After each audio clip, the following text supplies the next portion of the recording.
The Singing Lights, an original story written and performed by William Baker.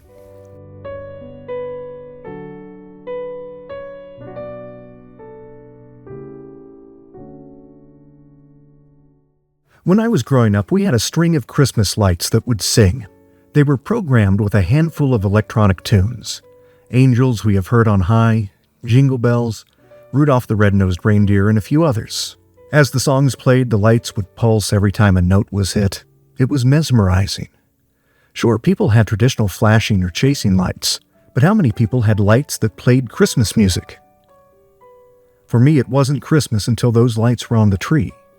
And the tree went up 2 weeks before Christmas, on December 11th, my dad's birthday. We were an artificial tree family. I know some families swear by live trees, but that wasn't us. Why pay for something every year when you can pay for it once, put it in a box in the garage for 11 and a half months, and then get it out when you need it again? With our tree, we had to attach each branch, which was color-coordinated for easy assembly, by hand. We'd spread the sprigs and layer in the colored lights, never white, as we went back and forth, giving depth to the display. Add on the next layer of branches and lights. Repeat until finished. Then, around the outside of the tree, we spiraled the singing lights clockwise, followed by a string of silver garland anti-clockwise. Then came the finishing touch, the ornaments. Handmade or store-bought, new or vintage. We'd reminisce about what each one meant, where it came from, and we'd remember who gave it to us. Mom's angel, Dad's pine cone, Sister's second-grade photo, the mouse my grandpa gave me. Fragile, handheld memories. Smiles boxed away, taken out when the year seemed the darkest. Then that first evening with the tree. The sun sinks golden over the snow, because back then there was always snow in December. When will it be dark enough for the official lighting? Finally, we draw the curtains and it's close enough. Time to light the tree. 3, 2, 1. Radiant electric light. We'd sit in reverent silence, admiring this thing of beauty, the assembly of which made us wonder whether being a family was even really worth it in the end. Families who simply trudged in a live tree will never know how the assembling of an artificial tree tests the mettle of a family in a very specific way. Things were said that cannot be unsaid, feelings bruised in ways that never fully heal. But as we sat there basking in that warm, incandescent glow, a mix of red, orange, green, blue, and purple, yes, we knew that, of course, creating the warmth and magic of the season was worth it. And so set off a 2-week war, the same every year. The children turning on the singing lights, the father turning them off. The mother, the arbiter, switches them to flash silently. Battles won and battles lost, lasting all season. Who was the ultimate winner? Probably the father, the year well into my high school age, when the singing lights sung their last note. Gone, but not forgotten. Christmas was always magical for me, even by the time I reached an age where society would frown on a young man believing in Santa and magic. In my house, we had a don't ask, don't tell policy. Santa came every year, even when there were no more kids around. Of course he did, it was Christmas. As a better writer than I once said, Christmas, lovely, glorious, beautiful Christmas, around which the entire kid year revolved. But as we get older, where does that excitement, that magic go? Why do we stop believing? I never did. I love Christmas. I love Christmas music, traditional, classical, kids, world, jazz, instrumental, even the cheesy earworms within moderation. When I hear people say on the street, I hate Christmas music, can't stand it, it really bruises my heart.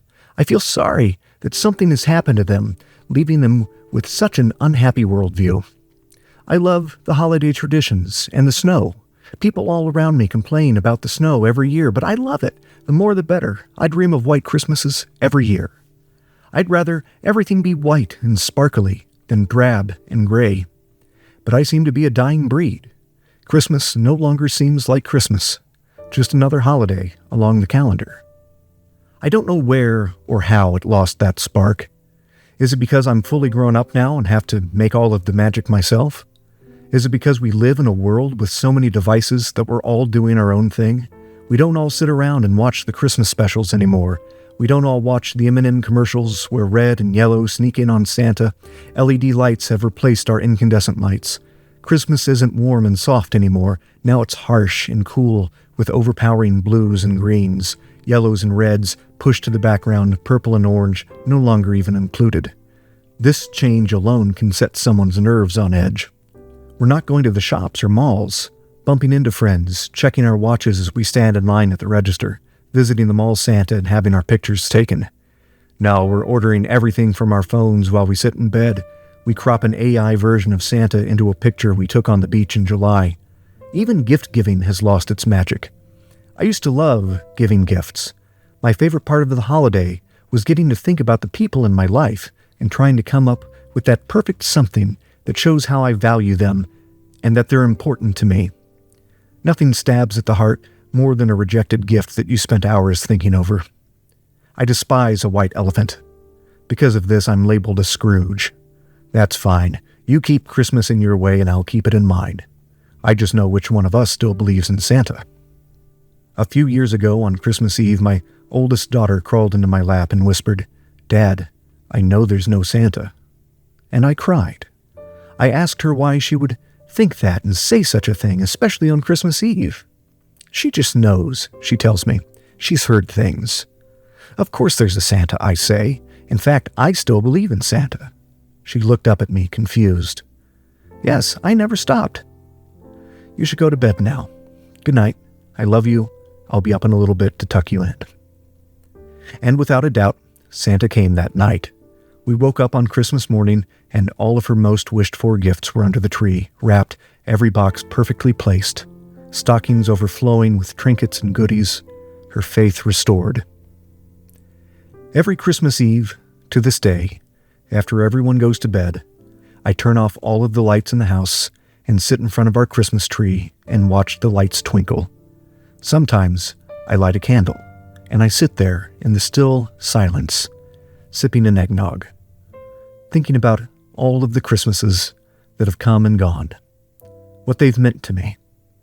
I'm not thinking about gifts or who said what or the fighting. All of these things are inevitable when more than two people share a space. But what I'm remembering are the good times, the hugs and thank yous, smiles, the people I've lost, the people I've gained. I look at the ornaments on the tree, a patchwork of my childhood, my wife's childhood, our lives together, and now the lives of our girls.